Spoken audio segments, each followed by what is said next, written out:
નમસ્કાર વિદ્યાર્થી મિત્રો, આજના વિડીયોમાં આપણે જોવાના છીએ ધોરણ 9 ગુજરાતીનું પ્રકરણ 4, જેનું સંપૂર્ણ સ્વાધ્યાય સોલ્યુશન આજના વિડીયોમાં જોવાના છીએ। તો વિદ્યાર્થી મિત્રો, આ વિડીયોને અંત સુધી જોતા રહો। તો ચાલો આ વિડીયોની શરૂઆત કરીએ। તો તેમાં સૌપ્રથમ પ્રશ્ન 1 છે કે નીચેના વિકલ્પોમાંથી સાચો વિકલ્પ પસંદ કરી જવાબ લખો। તો તેમાં પ્રશ્ન 1 છે કે ગુર્જરીના ગૃહકુંજે કાવ્યના કવિને શાનો અનુભવ નથી થયો। તો તેમાં જવાબ આવશે કે ભર ઉનાળે તાપ્યા અહીં સગડીએ તેનો અનુભવ તેમને નથી થયો। પછી પ્રશ્ન 2 છે કે આંખ અમારી ખુલી અહીં પહેલી દ્વારા કવિ શું કહેવા માંગે છે। તો કે અહીં જ જન્મ થયો હતો તેવું તે કહેવા માંગે છે। પછી છે પ્રશ્ન 3 જીવનની સફળતા નિષ્ફળતાનો ઉલ્લેખ ક્યાં જોવા મળે છે। તો કે જીવન જંગે જગત ભમ્યા તેમાં આપણને જીવન નિષ્ફળતાનો ઉલ્લેખ જોવા મળતો હોય છે। પછી છે પ્રશ્ન નંબર 4 કે જીવનરૂપી યુદ્ધમાં કવિ કયા ભમ્યા હતા। તો કે જગતમાં ભમ્યા હતા। આગળ જોઈએ પ્રશ્ન 2 છે કે નીચેના પ્રશ્નોના 2-3 વાક્યોમાં ઉત્તર લખો।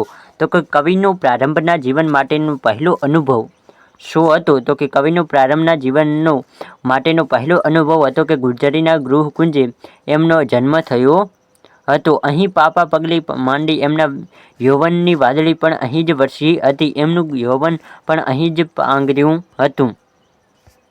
આગળ જોઈએ પ્રશ્ન 2 છે કે ગુર્જરીના ગૃહકુંજે કાવ્યના આધારે કવિનો વતન પ્રેમ વર્ણવો।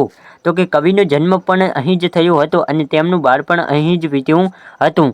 વતનમાં જ ત્રણેય ઋતુનો અનુભવ કર્યો, તેમજ ખેતરોમાં, ડુંગરોમાં, કોતરોમાં ઘૂમ્યા, નદીમાં નાહ્યા, વળી આ વતનમાં જ આનંદ કિલ્લોલ કર્યો। અનેક સુખ દુઃખ આવ્યા, જગત આખું ફર્યા, પણ વતન જેવું સુખ દુઃખ ક્યાંય મળ્યું નથી। ગમે ત્યાં ગયા પણ કવિ વતનની માયાને ક્યારેય ભૂલ્યા નથી। આમ કાવ્યની દરેક પંક્તિમાં કવિનો વતન પ્રેમ દ્રશ્યપાત થાય છે। આગળ વધીએ તો કે તમારા બાળપણનો એકાદ અનુભવ તમારા શબ્દમાં લખો। તો તેના વિશે અહીં લખેલું છે, જે તમે ધ્યાનપૂર્વક લખી શકો છો અને તેના વિશે સમજણ પણ મેળવી શકો છો। પછી છે પ્રશ્ન 2 કે ગુર્જરીના ગૃહકુંજે કાવ્યના આધારે ગુજરાતનું ગૌરવ દર્શાવતા મુદ્દા લખો।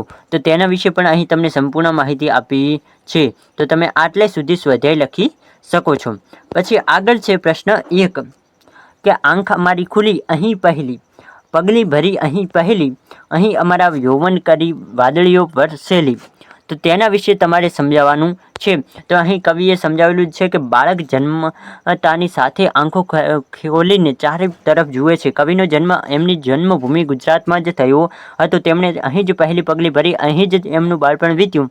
જેમ વાદળી વરસે અને અનાજ પાકી એમ કવિનું યૌવન ખીલ્યું હતું। તો વિદ્યાર્થી મિત્રો, અહીં સંપૂર્ણ સ્વાધ્યાય સોલ્યુશન પૂર્ણ થાય છે।